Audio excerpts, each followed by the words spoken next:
Winnipeg is back in the big leagues and over the moon. Welcome to the Landing Strip with Nik Lynam and Mikey Garcia, presented by From Financial.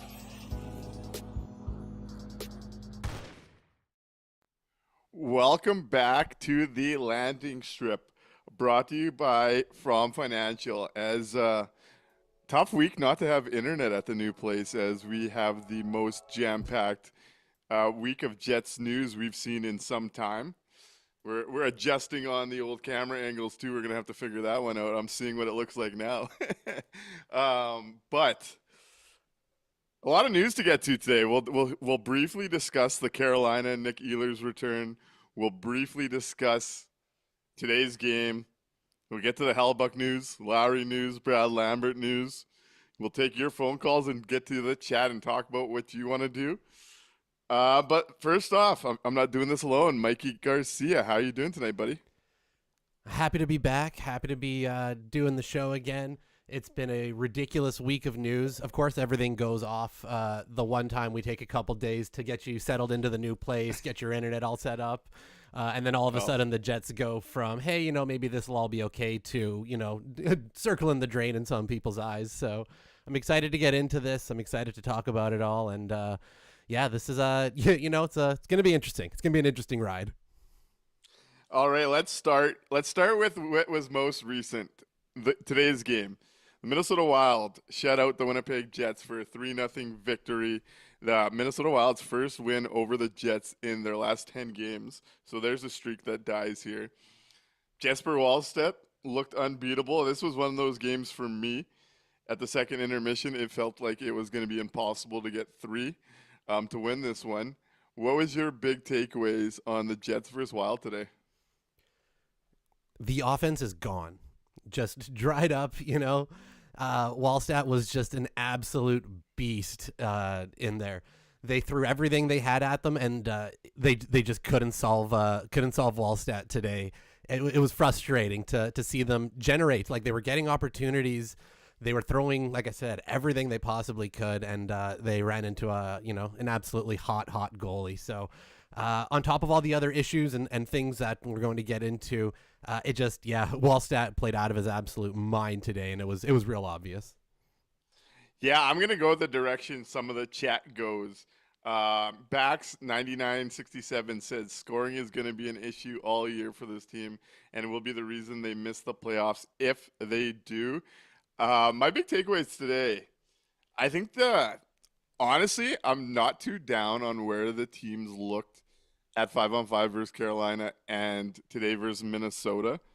I think you're seeing what this team starts to look like healthy with Sandberg and Lowry, and it feels like a tougher team to play against. I think this team has been better this week, but there's a big but there, and it is that this team is so anemic offensively that I don't even know if getting to 50-50 or winning the 5-on-5 game is going to be enough during this Hellbuck loss.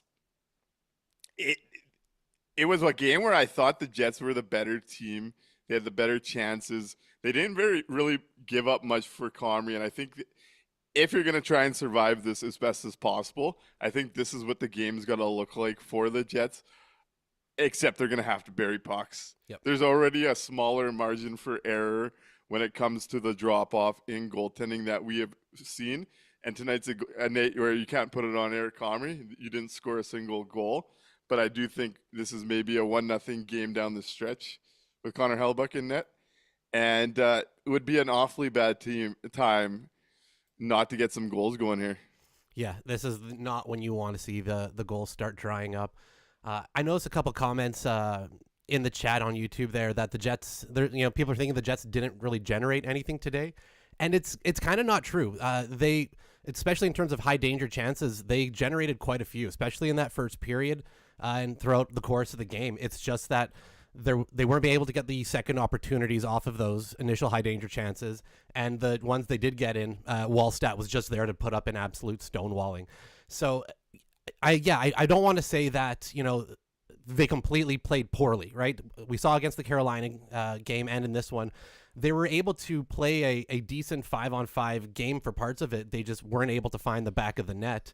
And, Connor Hellebuck being in this game instead of Eric Comrie doesn't change the Jets being 0 for 4 on the power play, isn't scoring an extra goal. So I saw a couple things online, not in our chat, but a couple things online of people being like, oh, well, Comrie's no good, and they've got to get, if they don't get an NHL goalie in here right now, this is over. It's like, relax. That wasn't the problem today. They just didn't get the goals that, they would have expected off of so many chances. So it didn't look great, but they were finding some opportunity. There was definitely some chances and some goal mouth scrambles. I thought that Taves line had a few good looks in that first period. I thought the top line was around it. Gave Velarde twice in the crease. But it did seem as that game progressed for me that it felt awfully impossible that this team was going to get something over the line. So I'm not sure I'd say they generated a ton. They definitely generated enough to have a competitive game here, and I thought they generated more than they gave up. But I do think as this game got down the stretch, there wasn't much coming for the Winnipeg Jets down a couple goals here. And you do have to wonder about that a little bit. Yeah, again, the second period came and just absolutely, tore them up again. Not a good effort or result out of that second period.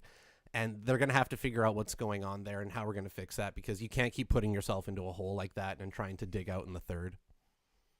I actually thought the second period was better than the third today, if I'm being completely honest with you. Yeah, I don't know. Compared to that first, it looked pretty rough to me. Yeah, and here's some chat about today. Mr. Angus, good friend in the chat, says this team is slow as mud. Back to the pre-Bones era defensive mistakes. Has no 37 for a while and no offense because the roster is full of third and fourth liners who can't score. Also points out, I'd also say that the time of expecting Perfetti to be an impact player is gone. He's just not it. And that's a conversation I do want to have today, because I'm actually more along with that take than I think you are going to be, but we'll get to that later in the show. We now know Connor Hellebuck is going to be missing 4 to 6 weeks getting his knee cleaned up. You're saying that you think this team could survive that stretch with just Eric Comrie in net?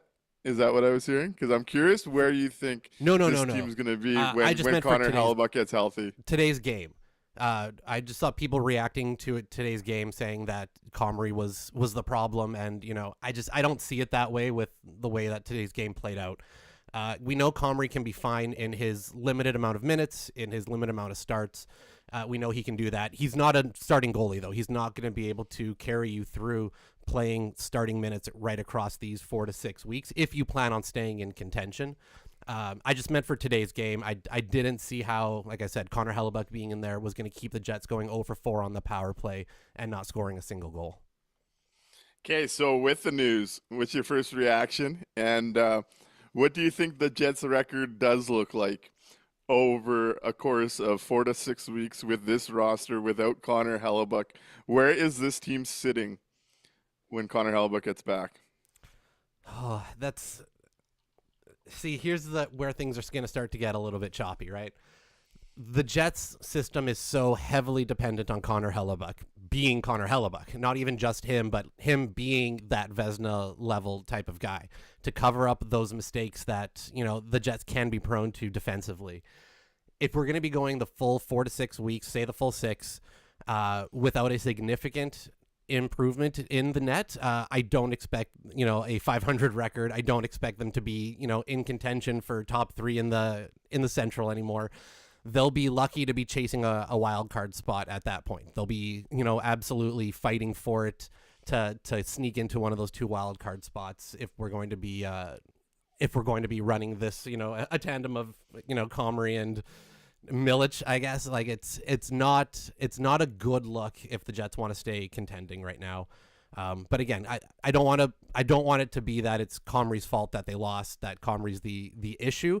He's just not a starting goalie, and that's fine. You need backup goalies. You need guys to play in those other spots at cheaper contracts and things like that. So Comrie not the issue, but he's also not your solution if you still plan on being a playoff team.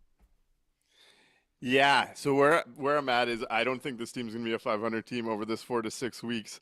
And I got a lot of DMs from people surprised that would be my take. And this team is going to be better at 5-on-5. I think you've seen it over the course of this last week with Sandberg and Lowry now. But when I look at this team, and a lot of people were pulling out the whole President's Trophy from last year, when you look at this team, the drop-off from Connor Hellebuck to Eric Comrie, plus the fact you got no middle six scoring with Nick Ehlers out of town, I just think that's like a goal a game swing. And this team was very good at coming back and winning 1-goal hockey games. They don't have that in their repertoire at all this year, where me and my brother are sitting there at 1-0, and we're praying for the next one because it felt like if it was a race to 2, Mini was 1 goal away from ending this game, and it turned out to be right. Never mind Kaprizov adding to that as it went on. I think when you look at the mix of this team, and clearly a coach that sees it, because we didn't get through another game today without the blunder virtually touching the entire bottom 9, which is a conversation I think we're going to have to talk about here. They don't have the offensive chops. They need that power play to be a difference maker to keep them in games. And without Connor Hellebuck, I just think that gap is going to be bigger and harder for this team to sustain it. I wouldn't be surprised if they're chasing 3 to 4 teams for wildcard 2 by the time Connor Hellebuck's back. And that's just kind of where I'm at with this group. Yep. They have 4 key guys right now. It's Josh Morrissey. It's Connor. They got 4 key offensive players in Josh Morrissey plus the top line. Sandberg and Lowry, I think, have got in there and are pushing the game in the right direction. I'd like to have a Cole Perfetti conversation because the Winnipeg Jets need a lot more from him on the offensive side of the puck. Given where he's drafted, he's a quality hockey player, but impact player, not quite there. I think if this team wants him in the top 6, he's got to be the third wheel to a second line, and that's a jump that you were hoping that they'd get from him, and I just haven't seen it myself there. As someone had pointed out, comparing him to Jarvis this week was quite telling. I just don't think this team has the chops unless they're willing to do the thing that they refuse to do year over year. You have 3 offensive players right now and a 2C level player in Adam Lowry, who we're going to talk about a lot here in a second. You got to go run 2 lines, Mark Scheifele with Gabe Velarde, and find a winger, and you got to go Kyle Connor driving his own line. If you're betting on him being a $12 million player, and this team is desperate for offense, at some point you got to go here. I think that's the only way that this team can get to a competent level top 6 and have 2 lines that could contribute more regularly. I think you saw some good things out of the Taves group today as a third line after them. I think you saw some good things again from Morgan Barron, who probably deserves to be in this top 9 shuffle somewhere. But until they're willing to pull the trigger on the one move that is sacrilege in Winnipeg to talk about, and there's going to be pushback of it, but it's the only way this team could generate 2 scoring lines. It's the only way. Yeah, it's so painfully obvious and staring us in the face. I know it, you know it, the coaching staff, they know it as well. They just are set on that this is the way that it's, going to go. It's funny that you mentioned about the 1-goal game thing and the discussion you were having. Somebody who agrees with you on that is Scott Arniel. He said essentially as much in the post-game presser today that, the Jets were used to being able to, very happily win 1-goal games consistently. And now they can't do that. They just absolutely cannot do that. He says it's because of injuries, and it's about players getting, opportunities to play more minutes than what they normally would be or, would be expected to be in, which again is kind of something we've seen. And that's more, I think, an indictment on your general manager and not having, enough depth maybe in some of the spots, but it's also a huge indictment on your coaching staff who aren't willing to get creative when things aren't going their right way. Yeah, I just think during this stretch, and it's going to expose it. And I thought for 40 minutes we did see a step forward, because the way I look at this, I think Adam Lowry is Winnipeg's best shot at a 2C. I hammered this home last year. I can't help but believe Kyle Connor and Adam Lowry together is the answer we've been looking for. And if we believe Mark Scheifele and Kyle Connor are these Olympic-level players, when your team's desperate for scoring, guess what? Those guys should be able to pick that up and run two lines on their own. And this team they have to go to it. So the way I'd see it is something like Lowry, Connor, Perfetti, where I think some of what Perfetti does well would shine through there, but he wouldn't be dependent because he's quite frankly not capable of being a Nick Ehlers level talent in that regard as far as driving a second line. And then you have Mark Scheifele, Gabe Vilardi, and you could try a couple of different options there. You could try a Nino Niederreiter, who I've continued to like his start early on this year, to be honest with you. You could try an Alex Iafallo, who's worked at times with Mark Scheifele. Those two guys are locked up. They're about to take up $20 million plus of your cap. You don't have a secondary offensive group. At some point, you're going to have to break up the couple. It doesn't mean you can't go to them down in games with 10 minutes to go and load them back up. Yep. They're going to see PP time together. This stretch is going to show just how big the gap is for the Winnipeg Jets up front offensively when you don't have Connor Hellebuyck papering over and giving you an extra goal a game. That's where I think this is going here. Yep, I think you're dead on. I think the loss of Nick Ehlers in that middle six and this stretch without Hellebuyck is, hopefully going to open some eyes around the fan base and hopefully around the team that you can't be so rigid with the way that you approach the lineup. You have to find other ways when things aren't working. It just to keep going back at it over and over again, it's frustrating because you see that there are pieces that they could try out. And if it doesn't work, hey, it doesn't work. And you're kind of exactly where you are right now anyways. It doesn't hurt to give it a shot, but they seem so reluctant still. Yeah, and I was having this conversation with Harjivan Parwana, caught him at the rink, and we were talking about how the one thing I really respect about the Winnipeg Jets top line is they're the type of line that can change a game on a dime. You give them an inch, they could take a mile on you. So I get, as a coach, wanting to give that group as many opportunities to do that kind of thing as possible. But what differentiates them from some of the big true lines like what McKinnon's line's doing in Colorado, what the line in Montreal has been doing, is just how much those lines carry the play the entire game, which has a positive effect on the rest of the roster. The Jets top line plays a closer to a 50-50 game, and they're at their best off the rush rather than creating in sustained offensive time. And I just think that they're going to have to find different ways to go about it to really generate. And it's not even a criticism of that top line. That line's carried this team offensively all year at this point. The last I looked, and this was a couple of games ago, they were sitting at like 50% of the team's 5-on-5 goals. It's at some point we've gone down this path when we had a Nick Ehlers and we've wanted to see a different look. There's no more time to not give it an extended look, and I do think that that's what this stretch is going to really open up for the Winnipeg Jets. Now we'll see if they pull the trigger. I would doubt it though. Yeah, I don't have a lot of faith that that's where it's going to go. And yeah, again, looking at the other top lines across the league, it's been the same three teams with the same top line that have played together for the majority of the season, right? Winnipeg, Colorado, and Montreal all have a top line that have played over 200 minutes together. They're the only three teams.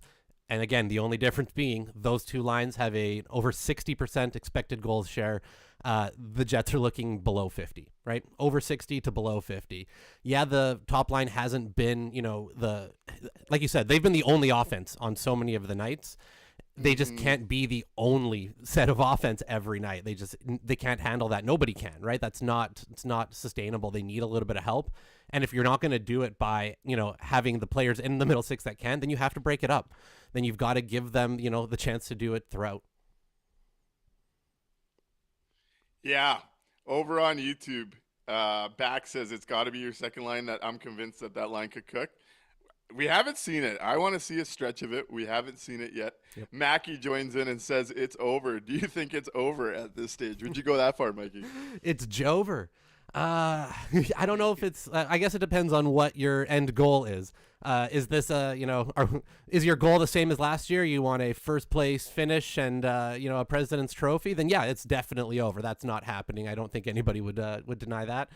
Is it over in terms of there's no chance they'll make the playoffs whatsoever? No, there's still a chance. Like but it's not looking good. If we get to the these 4 next weeks go by and they're in this same type of position, losing 6 of 9 every chunk, yeah, that's probably over. Yeah, definitely not over yet. Not at this stage. They are now 10th behind the Oilers and the 8 teams in playoff spots now.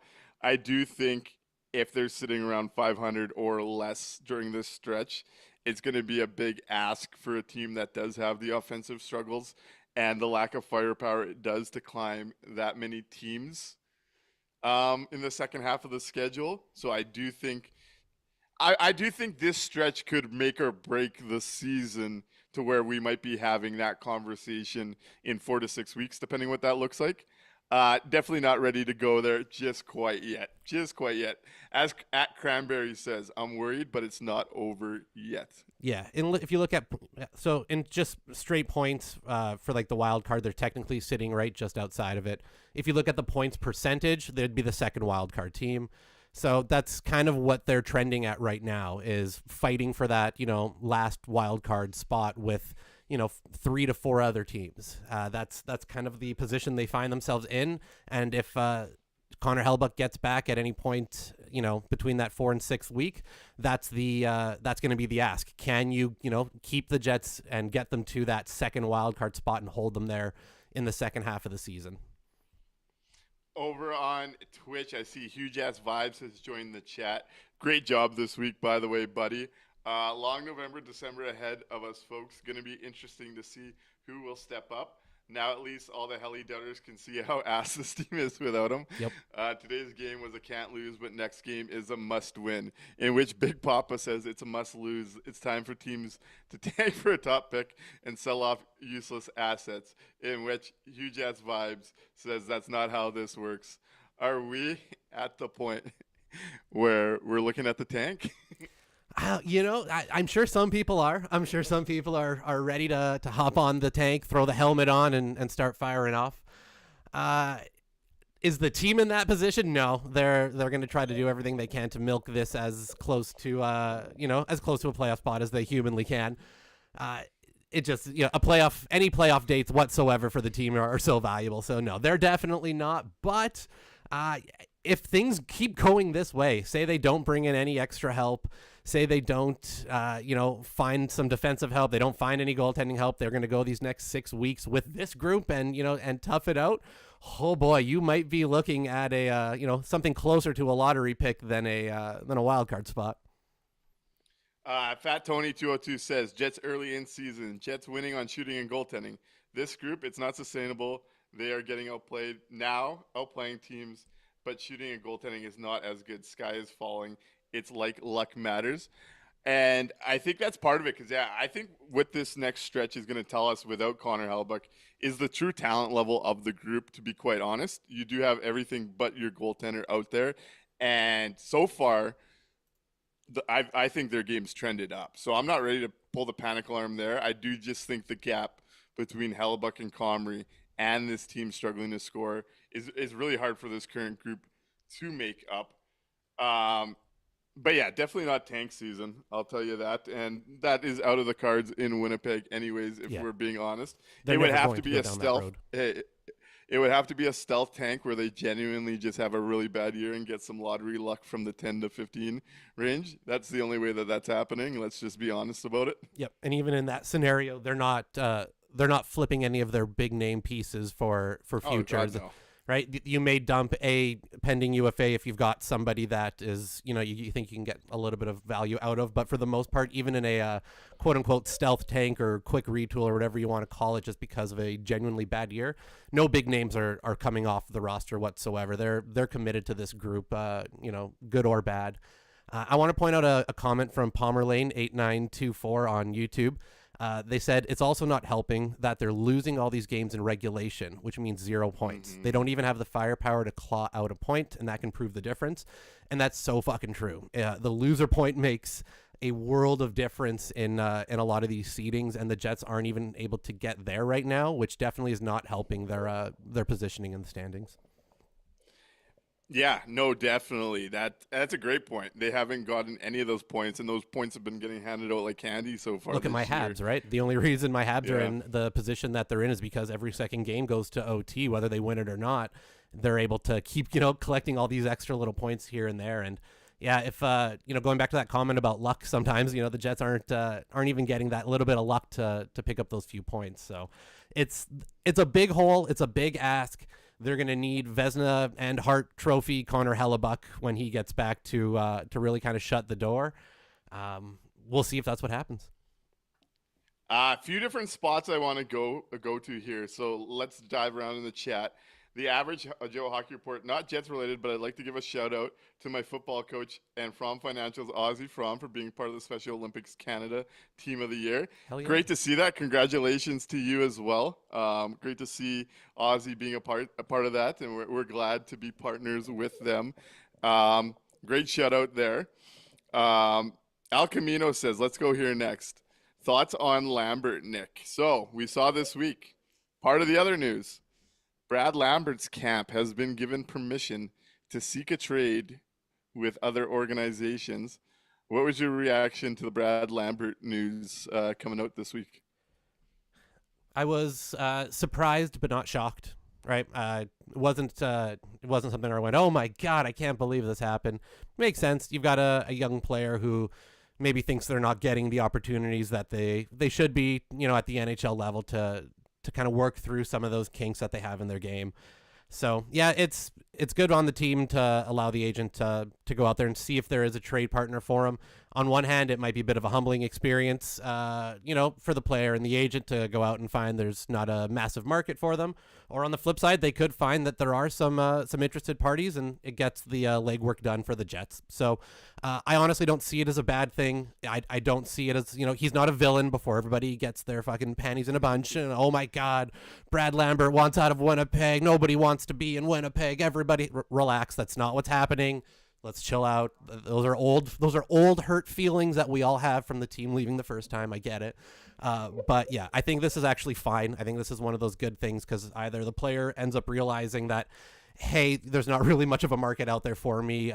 Maybe I'll just kind of, put my head down and keep working at it in the A. Or by some chance they do find that there is a dance partner for the Jets and they can work something out. Yeah, I was kind of pumped to see the news actually, because it might force us into some trade conversations here. And we know this is kind of Chevy's sweet spot. So I'm not worried about it. I feel like I've been lower on Lambert than some segments of the fan base. I wasn't that impressed with his start this year. Obviously had a down year last year, though I think the org would take some credit for that being bad with the roster that was thrown out there. But I do think part of it is Lambert's own maturity and some of the stuff that goes back to pre-draft with his father in Finland kind of dictating where things were going to happen. I've kind of expected this was going to happen at some point, and it wouldn't surprise me if we found out post a Lambert trade he was in the next Brock Nelson deal. So I think there's a few different spots to go here. Brad Lambert was always a boomer or bust type prospect at number 30 overall. Has some great skills that excite you, but there was a lot of question marks as well. My biggest thoughts on it, I'm not worried about Brad Lambert leaving Winnipeg. That to me is all good. This team needs to be turning prospects into help now if they want to try and salvage this window. If you believe that there's a window, you're going to have to pay to really pry it open and have me a believer. I think this trade looks one of two ways. You're either going to see a Lambert for another prospect that's maybe struggling or wanting out of an org like you saw with the Jaeger from a Grody deal, or which would have me pretty met at this point. I just don't care about prospects when it comes to this Winnipeg Jets team at all. It just, let's be living in the world that we live in. They aren't going to help this team, and this team's not been very great at developing guys since the 2017 draft. I mean, we're getting excited about a win, and I don't even think it's a win. A 2016 first finally playing at a third pairing level after 10 years. Yep. I want to see Lambert packaged for some kind of help now to get this team moving in the right direction now. And I do worry after the Pionk news. So Neil Pionk leaves early. A guy like Pionk plays through a lot of stuff. For him to miss some time and leave a game, pretty concerning. I do wonder if we see Lambert used as a trade chip for a mid defenseman elsewhere to try and put a band-aid on this defense group. We had heard Sarah Valley report that they were looking for depth defensemen. We had heard Sarah Valley also suggested Lambert from Mintyukov is the right positional match, but the Jets would have to add the gap between values pretty wide there. I wonder if that speeds up the process a little bit with Neil Pionk going down today and potentially missing some time, unless there's been an update elsewhere at this time about how long Neil might be gone. Arniel said after the game, no update, day to day. We'll find out more tomorrow when the doctors get a look at him, like they always say. So no, we don't know yet if it's going to be a long-term thing or not. Yeah, with the Pionk thing, it's so I've got two different thoughts on it, right?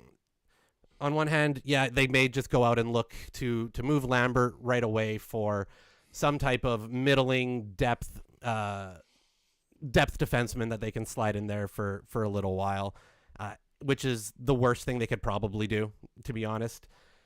They've got enough middling 6'7" defensemen. They don't need to be doing that. We talk so much about the Jets and how guys have been cast into their roles. You know, this is the system they run. These are the roles in that system. This is, the player that's in there is the player that's there, and that's what they like. That works for them, great. But then when you lose a player out of that spot, you don't have somebody to normally just slide on up because you've got everybody so rigidly in their place. So if we're going to be doing that, maybe there should be a top 4 defenseman on the AHL team that you could pull up to plop into that role to keep, your structure intact that you could slide alongside. Maybe it's time you give Elias Salmonson an opportunity at the NHL level and you take a look. I think I'd be rather that risk and that few game look than them going out and dumping Lambert for, Hayden Fleury 2.0, another failed, first round defenseman that they'll be able to get. That's not really on my list.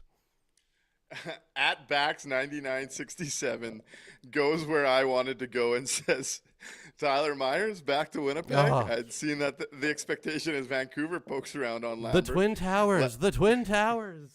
Tyler Myers and Logan Stanley. Oh my God. They can just stand at the blue line and stretch their arms out and no one can get across. Yeah, Lambert for Myers would have a fun content day. Al Camino points out, second pair Luke Shen, baby. Found it interesting today. So I do got to say, coming out of the Carolina game, I've been done, but I was officially really, really, really done with watching Stanley Shen together. I think that Carolina game was very exposing for the group. Yep. What a night to have Colin Miller into the lineup when you lose a Neil Pionk. And I found it interesting to watch Scott O'Neill and the bench use Miller Morrissey for a ton of the ozone draws. And then you saw a bit of DeMello Sandberg play the backside in the early stages of that cycle. And then as the game went on, we saw a bit more Stanley than Miller. Would you think of Miller getting in for Shen? What do you think? What is the answer if Pionk misses some time? And how would you feel if Lambert is traded for like a Tyler Myers or an Andrew Peak or someone like that? Oh, God. So for the short term, we know what they're going to do, right? It's going to be Colin Miller most likely sliding up to play alongside Dylan Sandberg. Luke Shen's going to pop back onto that fourth pairing. God, it should be a fourth pairing for fuck's sakes. Onto that third pairing with Logan Stanley. That's what they're going to do in the short term, no question. Do I want that for the long term? No, I don't think so. Especially if Neil Pionk is going to be week to week or whatever. If it's more than just a 1 to 2 game thing. I would honestly rather them bring up, give Salmonson an opportunity to at least play in that, either on that second pairing or the third pairing, however you want to structure it. I'd rather him play on that second pairing, give him an opportunity to play alongside Dylan Sandberg. You have a partner that is reliable, that is dependable, that what he's going to be doing out there. And it's, a role that you want him to grow into eventually. Give it an opportunity for a few games, see what's there.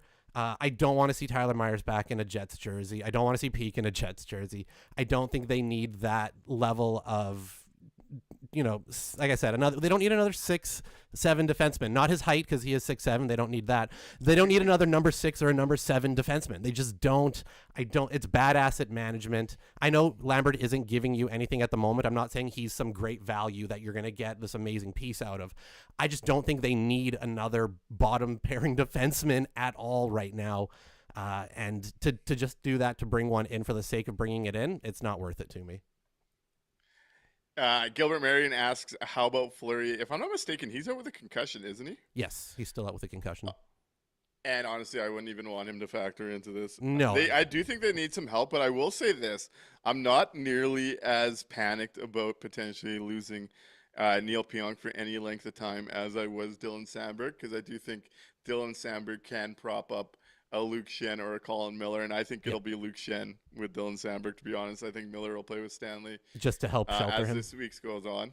I would like to see Elias Salmonson come up and see what you have and run with it, because at this point the coaching staff thinks that the guys that have been rotating in are a third problem, are a problem, when last game Logan Stanley and Luke Schenn played 2 shifts in the third period in a tight game. You see Luke Schenn get pulled out today. Yep. And it's not even just 1 or 2 games. If you go back and look through the shift chart after every single game, there is almost I can't think of many games this year where Luke Schenn is playing deep into the third period. They just don't do it because they know he can't handle it. So they're aware. It's not like they're completely oblivious. They know what's going on. They see it themselves when they start taking away his ice time when the game matters. So I do wonder if that opens the door, because they don't trust Miller and Schenn, and they might have to play both. Yep. But I also don't know if I'm rushing to make a trade when I have Dylan Sandberg and kind of could wait things out more patiently. I'd like to see a move. I just wouldn't get desperate on a Myers or a Peak. No. And if they're going to make a move, we've talked about it, it needs to be for a top 4 right-handed defenseman. It needs to be for a second pairing, reliable guy to play, we wanted somebody to play with Morrissey, but whether that's playing with Morrissey or playing for Pionk because he's hurt, it's the same thing. That's what they need right now. They need a top guy. They don't need Tyler Myers. They don't need these ghosts of Christmas past coming through here again. I like this comment too from @Bax9967 saying, I feel for the coaching staff. They're being asked to make chicken salad out of chicken shit with the forward group. I thought they did a pretty good job in-game managing this one. Anytime that there was a real offensive chance, we saw Morrissey out with the top line and a guy like Colin Miller in that group. And I've been saying it all year. I'll defend the coaching staff most of this year because I do think that the roster is lacking. But I do think at some point this organization is going to have to collectively come together about the top line conversation. Yeah. Now, we've been chatting for a bit here. Talked about Lambeau. I do think there's 2 sides to the coin on that one. I'm not sure Lambert and his camp were necessarily ever going to be happy in Winnipeg, and I think that started up very quickly in the relationship, so I'm not too worried about it. I do think there is something to be said for the lack of development when you only have 2 guys since 2017 that have made it. Let's move into the From Financial Faceoff, and with all the news going on the last couple of games, what is your From Financial Faceoff for the Winnipeg Jets and the situation that they find themselves in here? What is the next step for the Winnipeg Jets? Let us know in the comments. We will open up the phone lines if you want to talk some puck here. On the other side of this, Mikey, let's talk some Adam Lowry, who deserves a lengthy conversation as well. But let's get into the From Financial Face-Off here. Let's hit it.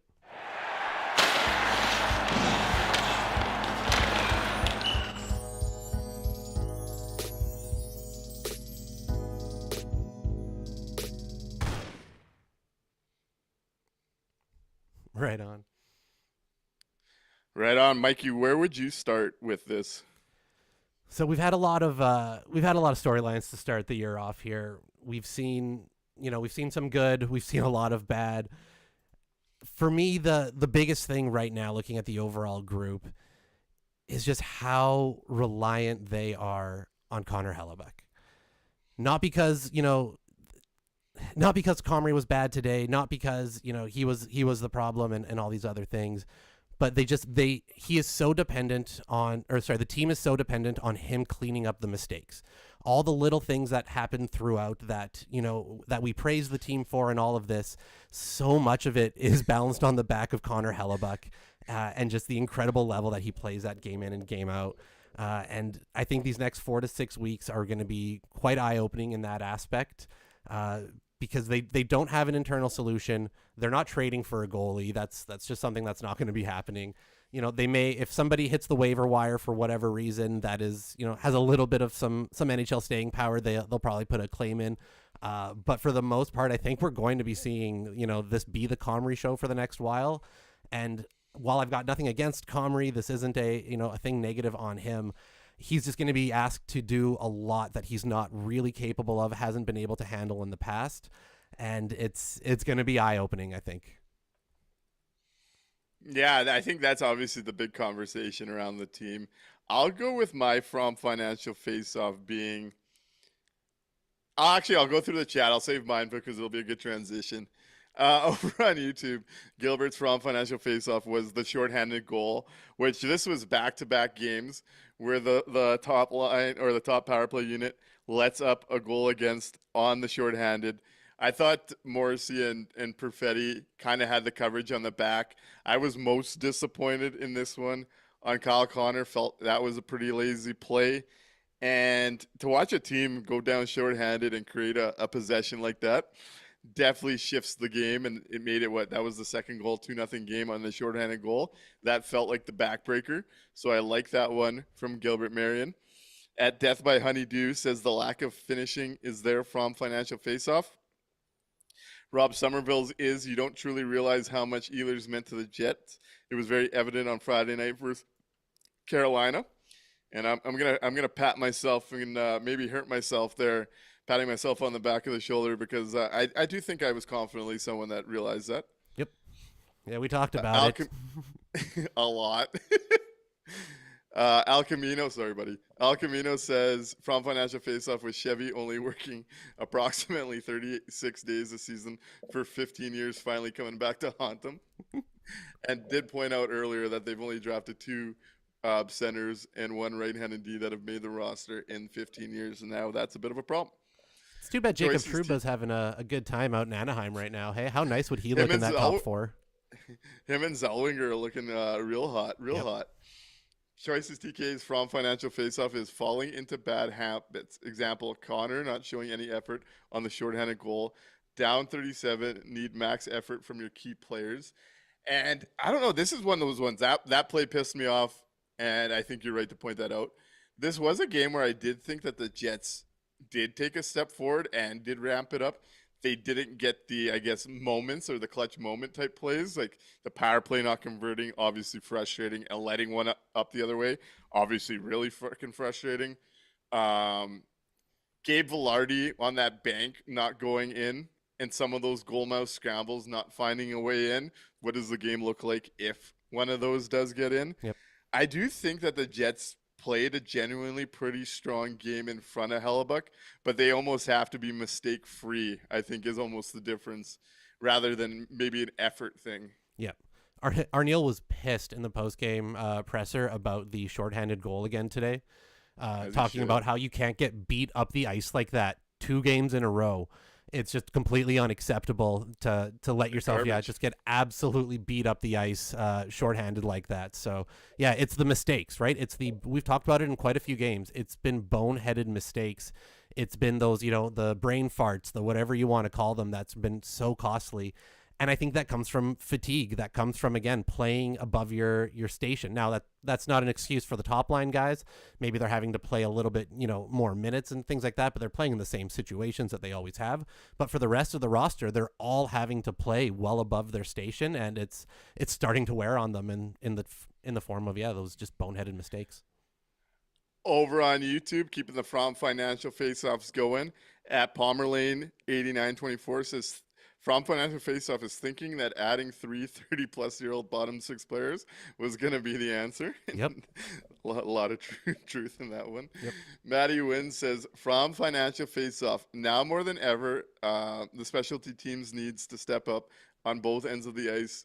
Power play needs to be clicking and stop giving up shorties. I personally have no concerns with Comrie for now, and I think there's a lot of validity to that. My From Financial face-off, because I think everyone's touching on the key topics.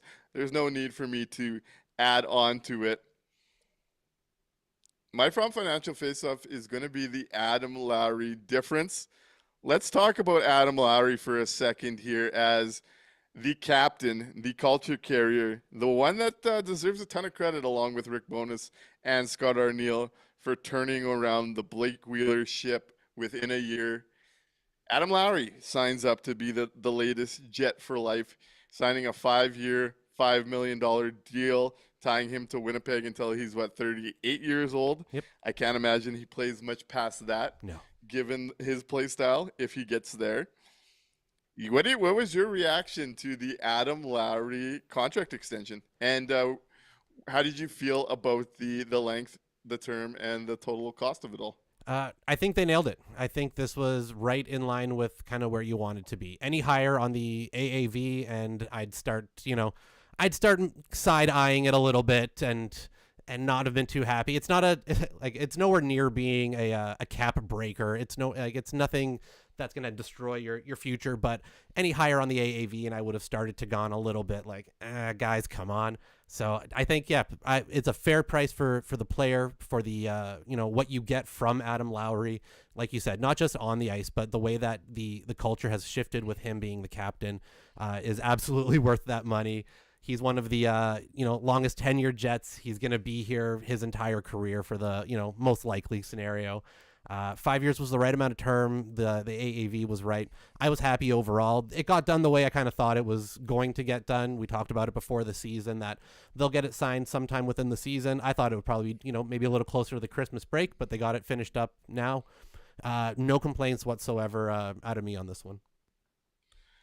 No, it was right in line where I figured it'd be. My official prediction was 6 years at 4.75, thinking that the longer the term that the AAV would get into the fours. Yes. And that's kind of where I wanted to see the AAV. And I thought that, and it comes out, Friedman suggested that's where the team was, but they wanted to cave and get it done for the old gala. I do think 5 times 5 is more than fair. And we talked about it a few weeks ago that Adam Lowry has unique value. He is the culture carrier. And like I keep harping on, I do think he is the guy that gives them the best shot at making a second line with him up the middle of the ice with their best scorer and asking Mark Scheifele to carry some offense on their own. It is a little high when you look at the NHL marketplace and how defensive-only players have gotten paid, but I do think Adam Lowry can impact the game at a higher level than just pure defensively. Obviously means a ton to what the Jets are doing. It has a big role in all of this. And if there was a guy, and I'm kind of like, I think a lot of times I'm looking at things just from an asset base, but from the human element, if there was one guy wanted to be here too long as things fall apart and things start to go a little younger or whatever that looks like, I'd want it to be Adam Lowry, who I imagine will have some kind of role within the org even after his playing days. So I was happy for the Jets, happy for Adam Lowry, and happy he's sticking around in the peg. I think he's a really big piece to what has gone well for the Jets, and I think this contract he gets his due, and I don't think it's one that's going to hurt the Winnipeg Jets. Totally agree. I just wish the Jets coaching staff would break out of this idea that he's nothing but a third line shut down, grind him out kind of player. He's got so much more in his game than just that. In the limited times we've gotten to see it, on display a bit, getting to pair up with Ehlers and things like that in the past, it's been effective. Didn't you say there was some modeling done recently about Lowry and some ideal line mates? There was one model that had Connor as one of his top 4 best line mates league wide. Right, like league wide. So, and he's already on the fucking team. Just try it for a bit. Yeah, I wish we could get a little bit more out of Lowry. Not from him, but like the coaching staff giving him the opportunity to show us a little bit more. Even today, right? Even today. Again, Lowry playing third line minutes at 5-on-5. They don't see him as the 2C. They don't put him in that in the opportunities to get those minutes. He's pigeonholed in that 3C role, and I wish we could get the chance to see Lowry play with some offense. Gilbert says 1 year too long and said they had Perfetti with Lowry today. Didn't look good. I actually did not mind them. I just think they needed a finisher to finish things off. And we only saw 2 periods of it. I'm down to keep going to it personally. Agreed. Al Camino points out Chipper's Stanley Cup is to retire 5 jerseys of guys that retired as lifetime Jets while winning nothing. And I do think that's the bigger picture reality of where this all is. The Winnipeg Jets, there's a very real and honest chance that the Winnipeg Jets are gearing up, and they just paid them all, but they're gearing up to retire a core group of guys that spent nearly 2 decades together and might only win 4 rounds. There's an honest conversation to be had about what that looks like, and how we're going to be perceiving that. I don't think it's good, personally, and I think there's some faults there to some of what's been hinted at in that comment. Fat Tony pushes back on some of the Adam Lowry stuff, saying Adam Lowry spring 2022. Blake Wheeler with the C or not is still the captain. Also, same spring push back on Bones for being called out versus the Avs. He definitely didn't grab it when Wheeler was around, but I do think he's done a great job running with it since Wheeler has left. Agreed. At Death by Honeydew says, the Jets have slept on what they have in Lowry. They've been so set on the idea that he's only a shutdown guy, and they've kind of ignored that he has higher offensive upside than most of the bottom 6. It's true. We were talking about this at the rink today. There's all this conversation about wanting to bring Braden Shannon. Is Adam Lowry not just Braden Shannon in Winnipeg? Yeah. And Braden Shannon saw those minutes. A guy like Sam Bennett, you don't think Adam Lowry could be like 90% of that guy? He won't score the goal run that Bennett went on, but you don't think Adam Lowry could add to a top 6 like a guy like that could? I don't know, man. Yeah, it's you've already got that. It's the we've got McDonald's at home, except it actually is. Like, it's Lowry can give you that. You've got that here. If you're going to be making a swing for a center, it's got to be a bigger swing to replace Taves on the second line, not just another. We already have 2 third lines, in that middle 6. I don't know why we need another. At Palmer Lane, 8924 touches on something that I agree with wholeheartedly, and it drives me nuts when I do listen to a lot of the content paying attention to the Winnipeg Jets, because I think it misses fundamentally with the Winnipeg Jets, and anybody following them should have figured out by now. But points out, again, no imagination from the coaching staff to make changes, too rigid. Some experts keep talking about how the top line and third lines shouldn't be touched, which makes 0 sense. Yep. And that fundamentally has been a problem for the Winnipeg Jets come playoff time, is that they are so bound and determined to make this first line all offensive line and this third line all shutdown line thing work. And it's a big reason, goaltending aside, why they are 0 for 11 on the road in the playoffs. They don't get enough juice when the matchup swings the other way from that top 6. Yep. Anyone that's looking at that, anytime you're looking at a one line plus a third line and you're ignoring that second group, and that's your core element of the team, guess what? That means you have a bigger problem that you got to fix above that situation. And Adam Lowry might be part of that answer. Gilbert Marion points out Lowry is awesome and great captain, but not a finisher. And I don't think you'd be asking him to finish on a line like that. No. I think you're looking for him to get in on the forecheck and make those low to high passes to a scorer in the slot, being the support guy, not having your top offensive player stranded in his D zone for so long. I think that there's some turnover there that Adam Lowry could really benefit. And like I keep harping on, I think Kyle Connor's the answer to all this. Yep. One of the most frustrating parts about all of this is you've got 2 different issues affecting that, the whole top group. You've got the fact that the coaching staff won't break up that top line and won't play Adam Lowry, in an offensive role. He is shoehorned into that third line center, grind him out role, and that's it. And you've got the problem that they didn't replace the biggest 5-on-5 minute producer that they've had in the lowest amount of ice time in history, fucking Nick Ehlers. So you've got both sides that can kind of point at the other one and say they're the problem, right? The coaching staff can point and say you didn't get us enough help, and management can say you're not doing enough with what I did give you, right? Like from a fan's standpoint, obviously they're not talking to each other that way, but like from, you know what I mean? Like it's so hard to say where to address the problem because they've got those two very distinct issues that need to be addressed separately. And I don't know how to, how do we get to that spot? Over on YouTube, at Death by Honeydew says, needs to be said, no other team operates like this with how inflexible the lines are. And that's what I think's crazy, because every single year when I bring this up, the amount of pushback that it's like sacrilege. It's like you just told someone you were gonna murder them about the idea that the Jets' two top guys that they've invested 20 million plus into could play hockey split up. Like, it is crazy to me how much people have gotten sucked into this mindset when it is abnormal if you pay attention to the NHL outside of Winnipeg. Al Camino says they have to ask 55 first. Let's be real. And he couldn't be more correct on that.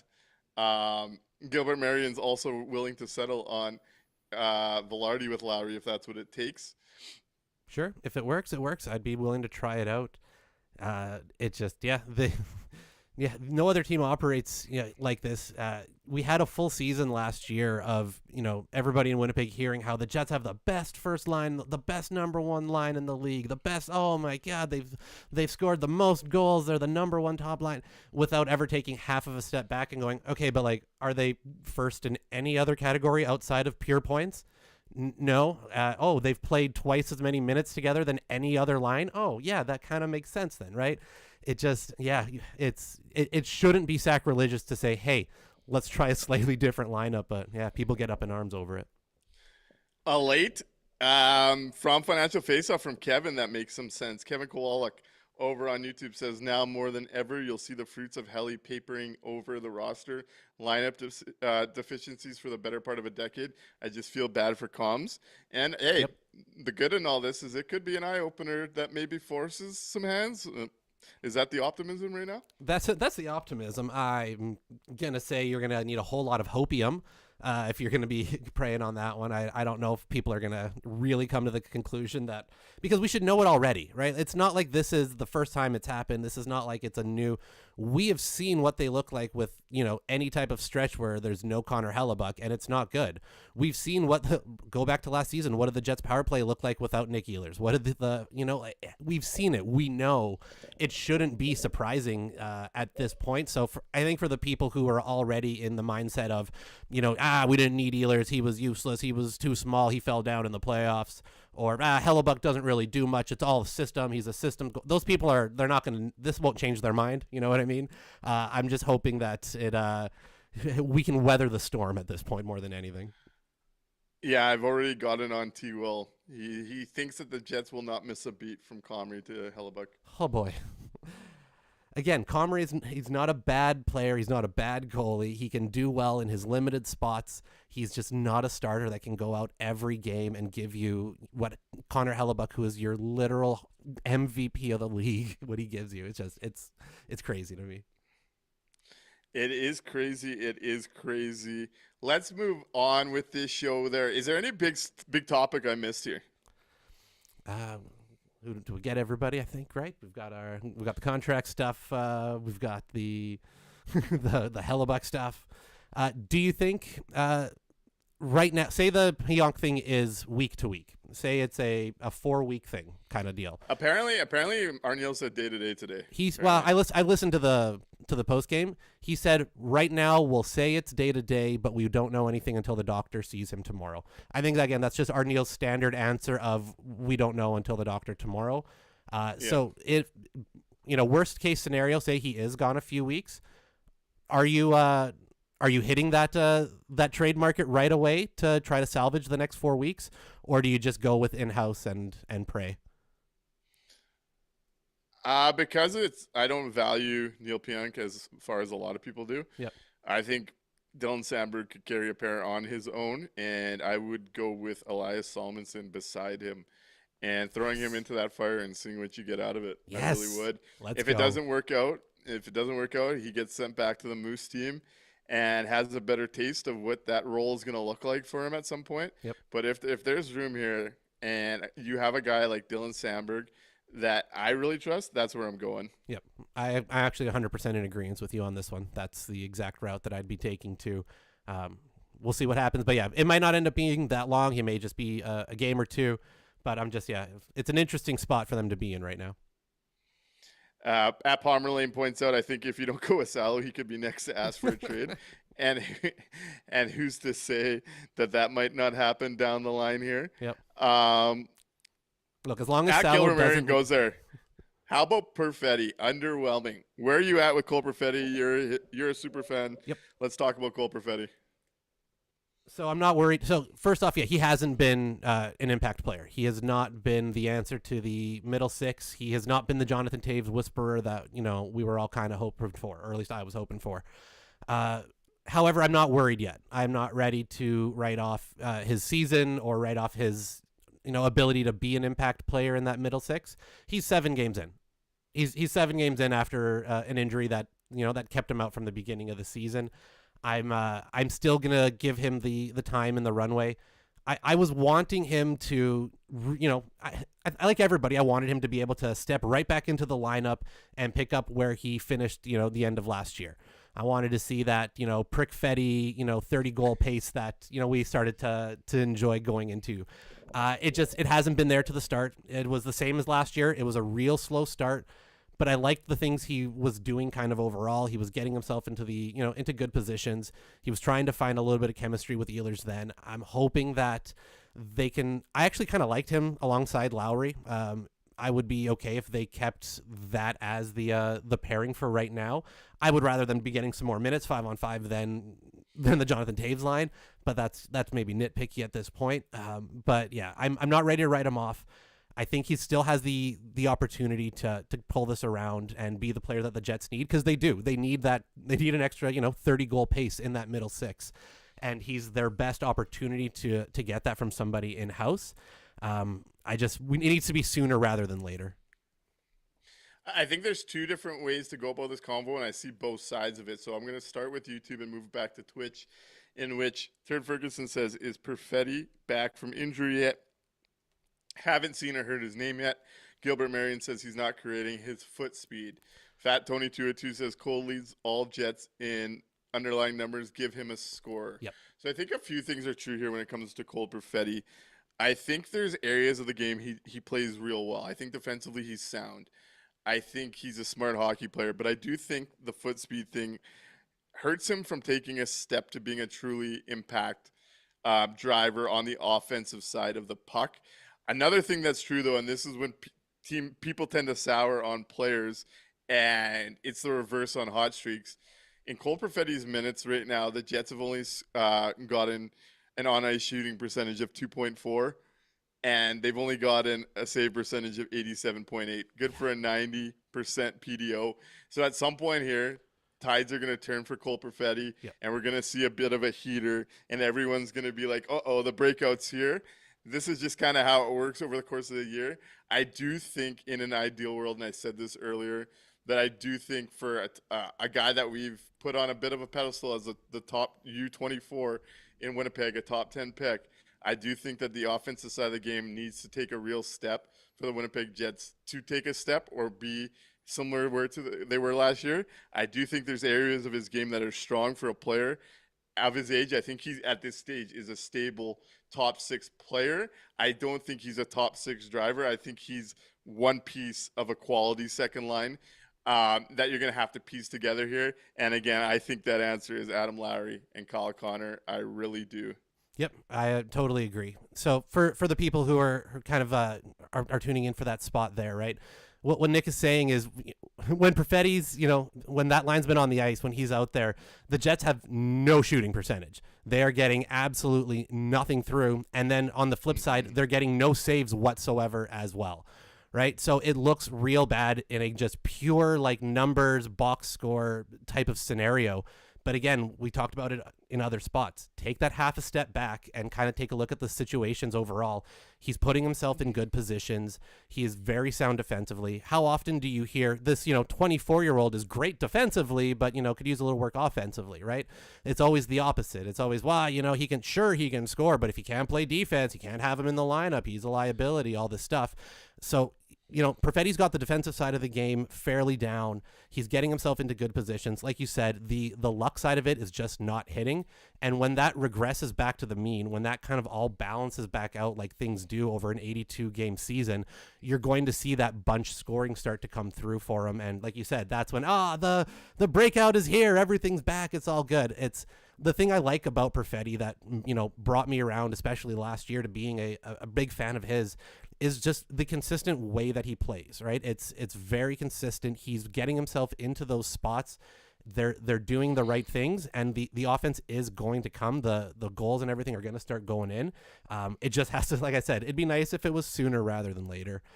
He's not a play driver. He's not going to, at the moment, he's not the one controlling that line. So give him a scorer. Give him, like you said, they need him to be, though. They need him to be. That's what we're hoping at a top 10 player. But right now, if he's not, give him the help, right? This is where you can't be so rigid with the lineup. If you've got a guy that isn't, he's not holding up to that right now, give him a Lowry and a Connor. See if you can get something going there. Maybe you can spark him. Maybe you can start getting that play driving, that you wanted out of that top 10 pick.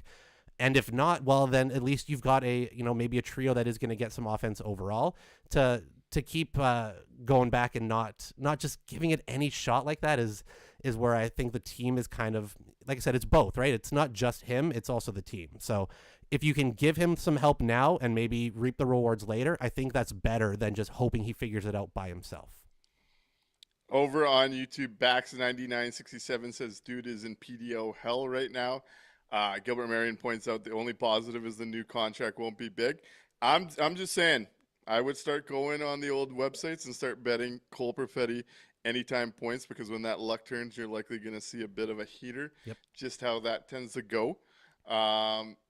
Turd Ferguson says, how often does Fetz touch the puck in the ozone? Am I wrong? Seems to hardly touch the puck. Gilbert points out he is there for offense, and this team does need him to be a much better offensive player. Fat Tony 202 points out people need to understand he's a puck transporter. He's not a puck transporter. He's a distributor. We seem to confuse play driving with puck transporting, and that's one area Elias Almonson might help them, is transporting the puck. Absolutely, I agree with Fat Tony 202. He's a distributor. That's much more kind of what his role should be in that offensive zone. So. Yeah, they, like you said, they need some help, I think, on the back end to get that transition game going again, because you don't have a lot of it right now. At Bax9967 says, I don't think the Jets sign him long term. They'll likely walk him to UFA just like Sandberg. That's going to be an interesting one. That is going to be an interesting one. We'll see where that goes. I think we're about to find out why they should have went long term on Sandberg instead of Pionk. Yep. Over the next little bit. Yep. But let's see where things go here. Anything else that we potentially missed here? I think someone had mentioned a couple teams for Lambert that they were considering. While you pull that up there, the Average Joe Hockey Report asks, are we sadly never going to see a better second line in Winnipeg than when it was Laine, Stastny, and Ehlers? Yeah, probably not. That's, oh man, what I would kill for a version of that. Not the current day version of those players, but you know what I mean? That caliber of second line right now on this team would be heaven. We got a question from Palmerlane. When do we expect Thomas Milich's first NHL start, and what's your expectations for Thomas Milich? Not a whole hell of a lot of expectations. Watched him quite a bit with the Moose, working the stats. Year. So yeah, don't hold your breath on Thomas Milich coming in and being the answer or the savior. There is always the possibility you do get the one good game out of him. He is capable of every once in a while throwing together just an Andrei Pavlik type of game where he's just, this shouldn't have worked, but it did for a night. But for the most part, yeah, Milich is absolutely not going to be the answer. And when he's out there, it's, pray for the poor guy. Yeah, interesting spot. I imagine his first game is going to be the Nashville Predators game on the back-to-back coming up here, especially with how you look at how the Nashville season is going. I'm not, let's put it this way, I'm not as big of a believer in Milich and Dom Divicentis as a lot of people are. Yep. But goaltending is one of those things. I'm not making any predictions. Goalies get hot and go on stretches. We'll see what happens. I think Comrie's oddly an ideal mentor for Milic. A lot of similarities to how they came up through junior. Yep. Some of their accomplishments, their size, which I don't necessarily is a great thing for an NHL goaltender these days. We'll see where it goes. Hopefully the team keeps taking steps forward in front of the goaltending over the next 6 weeks, because I'm personally not too confident in a Comrie Milic duo, and I'm really wondering where this thing is sitting at the end of all that. I saw Mike McIntyre posting that Thomas Dredge from that was here last year for 24 games was released by his KHL team today or yesterday. Yeah. So, you may be seeing some familiar faces coming in soon to go through this carousel of pain. What do you think about Svechnikov out in Carolina in that situation? I've always been a Switch truther, though I'm surprised that he hasn't taken a bigger step. I don't think there's a trade fit between Carolina and Winnipeg at all if you're looking at what the teams would probably want. Yeah. But I do think he'd be a nice scorer on a line with a Lowry and a Perfetti. Right. So, I mean, if you could find a way to it, I like it. I just don't think the fit will be there. They would probably want a Cole Perfetti in that deal. Yeah. And I'd be willing to do that, to be quite frank. He's not that good. He can get traded, brother. He can get traded, but you you. think Svech is more than what Perfetti's going to give you long term? I think he's got more upside. Yeah. You'd have to unlock it a little bit. Yeah, a little bit. but You'd I have to think really unlock it and be able to I think hold it's a it better is the bet question, than, right? I Can you think get it's a him to better do bet it for over the more next than couple of a years. night? I think it's a better bet over the next couple of years than Cole right now. Especially, you know what? With the Jets' current locker room setup, that's the type of player you can take a shot on, though, at least to try to get it to work. Fat Tony 202 with an interesting point here. I love that the Oilers Stastny line A line was very much like the Jets top line now. Lots of goals, but it was questionable under the hood. Hey, if you bring back a prime Wheeler with a Mark Shafley or another center above it, I'll take that. Yep. And you can have at backs. Go ahead. No, go for it. I was going to say, you can have a second line that's a little questionable under the hood with a lot of goals if you have the rest of your lineup, going as well. It's that'd be a nice problem to have right now. Yeah, I see a couple comments. There was Gilbert Marion says there was a Russian goalie that went on waivers today, and Paul Lane says as long as we don't pick up Georgiev off waivers, Georgiev was waived, but he's going back to the KHL. Yep. And would not want him. Nope, that's a hard pass. I will watch Eric Comrie over Alexander Georgiev 100 times. Yep. But hey, this show's been running. We've dove into a lot. We are back moving forward at our regular times. Let's get into the 3 stars. Next show, actually, I had someone reach out that wanted to see this. If you're in the chat, bring your top 3 for each award at the corner part of this season, and bring some grades for the Winnipeg Jets. And we'll talk about the next game, and then we'll do some grading at the quarter pole.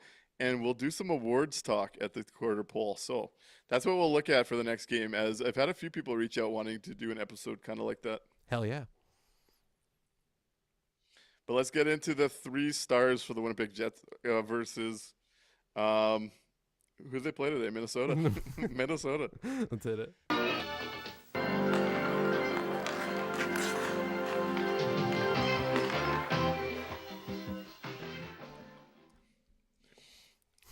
Right on. Where are you going with the 3 stars on this night? Oh, this was a tough one. This was hard because you had a result that doesn't look great on paper. You had some stretches of, some decent offensive play, but no finish whatsoever. You had some boneheaded, brain fart type mistakes. You had a couple, maybe a soft goal here or there.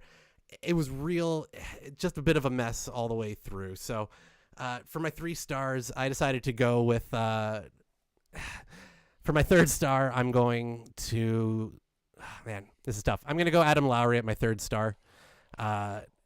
Maybe not the best night overall from the lines, but again, when you're trying to juggle different wingers, you're only playing, a limited amount at 5-on-5. It's hard to get going some nights, and I think you're getting what you can out of Adam Lowry in the spots that you are, and I think we need to see more minutes from Lowry and start getting some more out of him that way. So I'm going to hope that that's coming up. So I'm going to go Lowry at 3. I'll go Colin Miller at 2 for, again, coming in cold, having to play extended minutes with Pionk going out real early. In the short term, I'm guessing he's going to be the guy to take up that second spot over Luke Shen. I'm hoping, anyways.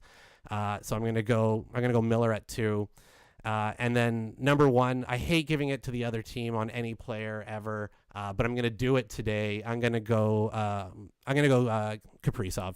The goal was real nice today, and for the Minnesota Wild to finally take the monkey off their back, beat the Jets after 9 straight losses. They're on a fucking roll. I'll go Carollo, number 1. You sounded so disgusted. I hate it. It's gross, and it makes me feel bad. It looked like he wanted to get on the board with an assist to Connor in the early going there. Yeah, that's right. Talk about putting it on a right. platter. Oh, and but again, just or Zuccarello too. Yep. Let's go. Arjvan Parwana says 3 stars are all given to Kaprizov. That guy rocks. Matty Wynn says 3rd star Jesper Wallstat, 2 I forgot about Wallstat. Lowry, 1 Cancer Care Manitoba on this Hockey Fights Cancer night. Fuck and yeah, I gotta Matty. say, I agree. The Winnipeg Jets continued to do nights like that really well. There was a pottery auction. There was a raffle for 8 of the jerseys, the white with the Cancer Care. Yep. Someone was chopping onions in my section. I broke down a little bit seeing the kids pregame. That was a great touch. And yeah, I'm going to go 3rd star, Kaprizov. 2nd star, Jesper Wallstead, who was a rock in this one. And I'm going to go number 1 star. I owe them a lot. Cancer Care Manitoba on this Hockey Fights Cancer night. If you guys could find it in yourself to donate to the cause, I now have firsthand witness of what that program and what that money goes towards. And I had to do treatment in the same room as some kids in that same age group, and that's where I had the most trouble. Those days were always the toughest. So it was really good to see the Jets put on a great night for that. Definitely touched me a little bit, and I'll be looking at some of those jerseys when they go up for auction. So keep Cancer Care in mind. I know I'm very thankful for the program. I've been making visits there quite often over the last few months. So if you can, please go donate there. But as usual, thank you for listening to this show. Thank you for being here post-game after a frustrating 3-0 loss. 0-2-0 in the post-Connor Hellebuck era momentarily. We'll be back next game. Wednesday. Yep. Make sure you like, subscribe, share this around. The more people we get in here, the more we can go back and forth on different conversations. Maybe we'll get some calls in as this week goes on. Great to chat with all of you. We'll see you Wednesday. Right on. Good night, everybody.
Bye.